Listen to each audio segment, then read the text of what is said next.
Mesdames et messieurs, bonjour, soyez les bienvenus pour cette nouvelle édition de votre journal de 15 heures. À la une, dans l'actualité. À la une, dans l'actualité nationale, direction Cuba, où le Premier ministre participe au sommet du G77 et la Chine.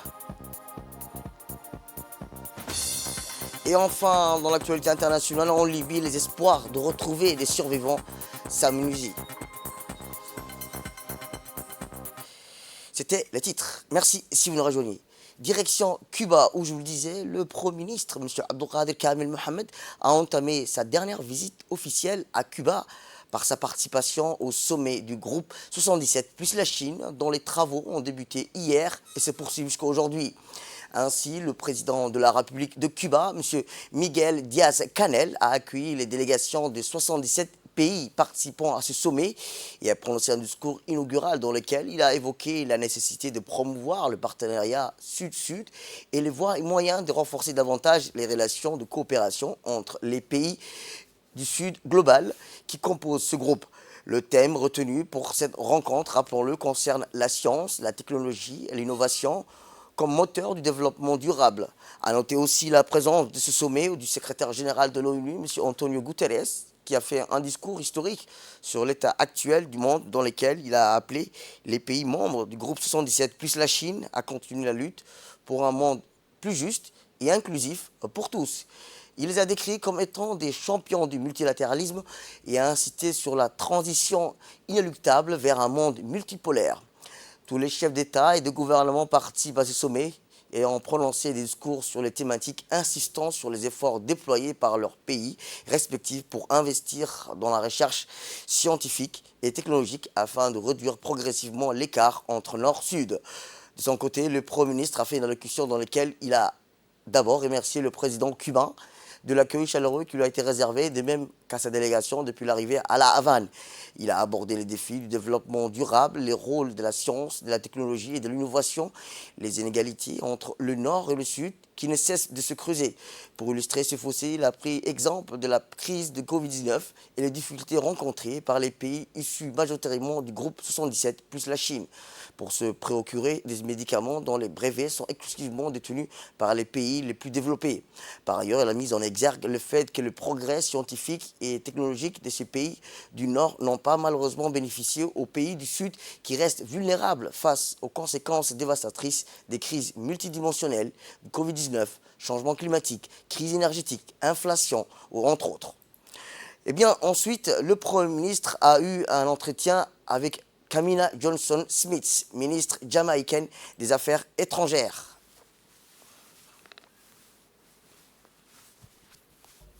Cette dernière a fait part de la volonté du gouvernement jamaïcain d'établir des liens diplomatiques avec le gouvernement djiboutien. Le Premier ministre s'est réjoui de cette volonté et a confirmé la disponibilité du gouvernement djiboutien de nouer des relations bilatérales avec la Jamaïque par le biais de l'établissement des liens diplomatiques dans les meilleurs délais possibles. Finalement, le Premier ministre a eu l'insigne d'honneur de prendre part à un dîner de gala offert par le président de la République de Cuba, M. Miguel Díaz-Canel, au chef d'État des délégations. Aujourd'hui, il a participé à la clôture du sommet groupe 77, plus la Chine, à l'issue duquel une déclaration commune a été adoptée. Et enfin, à l'issue de sa participation, le Premier ministre a rencontré Ivan Gil Pinto, ministre des Affaires étrangères de la République du Venezuela, qui a fait part de la volonté du président vénézuélien Nicolás Maduro de revitaliser la coopération bilatérale entre Djibouti et le Venezuela, notamment dans 3 secteurs prioritaires, à savoir l'enseignement supérieur, l'énergie et le commerce. S'agissant d'une éventuelle coopération dans l'enseignement supérieur, le ministre vénézuélien a fait part de l'engagement du président Maduro d'offrir des bourses d'études au profit des étudiants djiboutiens pour poursuivre leurs études supérieures dans les établissements universitaires au Venezuela. Le Premier ministre a accueilli chaleureusement cette proposition et lui a demandé de prioriser les médecins djiboutiens hispanophones, notamment pour leur étude et spécialisation. Le ministre vénézuélien s'est dit prêt à examiner toute suggestion qui seront faites par la partie djiboutienne et a également fait savoir sa disponibilité de rencontrer son homologue djiboutien, Mohamed Al-Youssouf, en marge de sa participation au sommet de l'Assemblée générale de l'ONU pour continuer ces discussions entamées avec le Premier ministre. Retour à Djibouti où le ministre de la Jeunesse et de la Culture a abrité hier matin une importante rencontre sectorielle destinée à l'installation du jury du concours du Grand Prix du chef de l'État intitulé Initiative Jeunesse. Cette rencontre présidée par la ministre, Mme Hibo Moumin Assoué, a permis aux membres du jury de prendre connaissance du thème, mais aussi des différents documents relatifs à l'organisation du concours. Dans son mot d'ouverture, la ministre a retiré l'importance que revêt la jeunesse pour le chef de l'État et le gouvernement dans son ensemble. Elle a souligné les résultats attendus et les motifs stratégiques ainsi que les thématiques de l'édition 2023. Elle a remercié en avance le jury composant essentiellement de ce Grand Prix. La nouveauté pour cette année est que les inscriptions et la soumission des dossiers se feront en ligne. Autre actualité dans ce 15 heures, c'est aussi dans le cadre de la mise en œuvre de l'accord cadre de coopération entre le ministère de l'Éducation nationale et de la formation professionnelle, le MENFOP.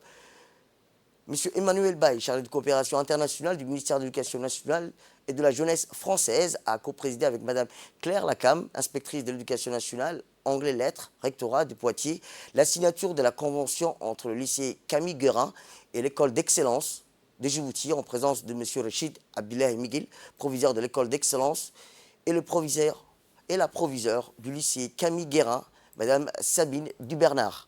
Cette signature de convention a vu la participation de M. Emmanuel Baye et Mme Claire Lecam et le proviseur du lycée Camille Guérin, Mme Sabine Dubernard, qui ont participé à cette importante réunion côté français. Côté MENFOP, ont participé à cette réunion le proviseur de l'école Excellence, M. Rachid Abdullah Miguel, et les professeurs de l'école Excellence. Puis le proviseur de l'école d'Excellence, accompagné de ses professeurs, a été accueilli chaleureusement par la proviseure du lycée Camille Guérin. Ils ont bénéficié d'une visite guidée du lycée autour d'un pot. Les professeurs et les proviseurs ont échangé avec la proviseure sur le fonctionnement du lycée et sur le déroulement des stages d'immersion et de formation des professeurs, des étudiants des classes préparatoires aux grandes écoles du lycée d'Excellence. Ils seront également formés sur le contenu des programmes des différentes filières de la deuxième année, dès la première semaine d'octobre 2023. Ce sera le tour des étudiants d'effectuer leur stage d'immersion dans les 3 lycées partenaires que sont le lycée Camille Guérin de Poitiers, le lycée Henri Poincaré de Nancy et le prestigieux école Louis-le-Grand de Paris.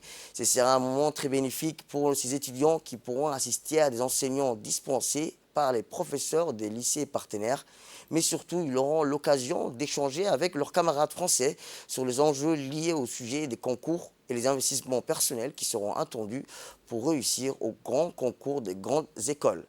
Et après la signature de la convention, le proviseur de l'école Excellence a profité de cette occasion pour offrir des cadeaux traditionnels des Djibouti au proviseur du lycée Camille Guérin et au responsable du ministère de l'Éducation nationale et de la jeunesse française et à la responsable du rectorat. Après la signature de la convention, le responsable du ministère de l'Éducation nationale et de la jeunesse, M. Emmanuel Baye, a exprimé sa satisfaction de poursuivre leur coopération avec le MENFOP dans le domaine d'intérêt commun. Ils se sont engagés à tout mettre en œuvre pour faire que ce projet innovant soit un exemple de réussite. Mme Claire Lacam se réjouit de rejoindre cette équipe dynamique du MENFOP qui a assuré le soutien du rectorat de Poitiers. Pour elle, l'éducation est la principale priorité de coopération. Enfin, le proviseur de l'école Excellence a remercié en son nom et celui du nom du ministre de l'Éducation nationale et de la formation professionnelle, M. Moussafa Mohamed Hamoud, de tous les partenaires français pour leur engagement et leur accompagnement dans la consolidation qui sont une première à Djibouti.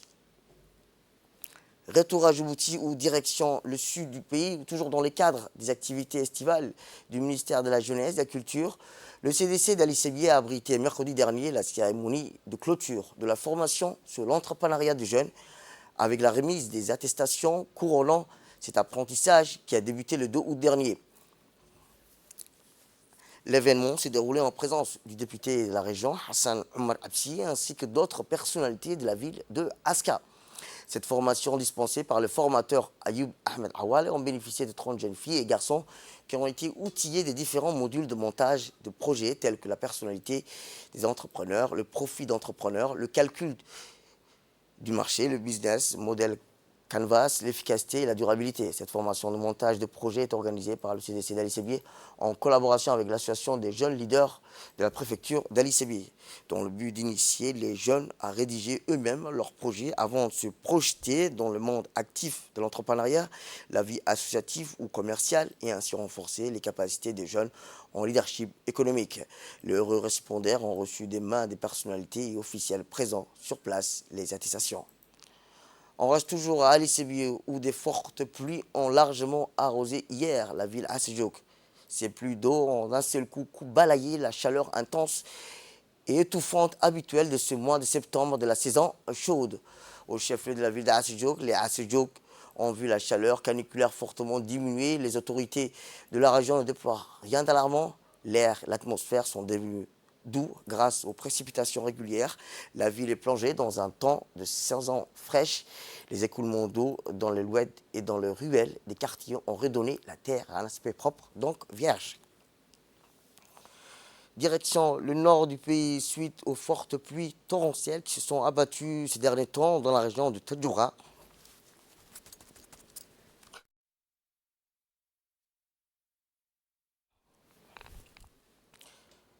La région de Tadjoura, particulièrement dans la localité et la sous-préfecture de Landa, qui ont favorisé l'arrivée de l'oued, emportant sur son passage les débris et en causant des encombrements pouvant causer par conséquent des accidents. Ces derniers qui est devenu un calvaire pour les usagers en gênant la circulation des trafics des camions entrant et sortant des voitures des usagers. Vu l'état d'urgence sur la route numéro 11 et par la suite, le préfet Mohamed Abbas s'est rendu dans le chantier pour voir la progression des travaux. Il fut accueilli par le responsable du DPCR.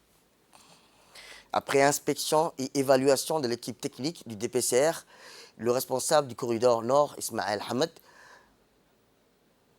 et avec le préfet Tadjoura, a réagi rapidement aux mobilisations d'un chargeur d'une entreprise locale de Tadjoura. Le responsable Ismaël a effectivement procédé aux travaux de nettoyage de toutes les radiers de PK23 à P29 afin de débloquer la situation.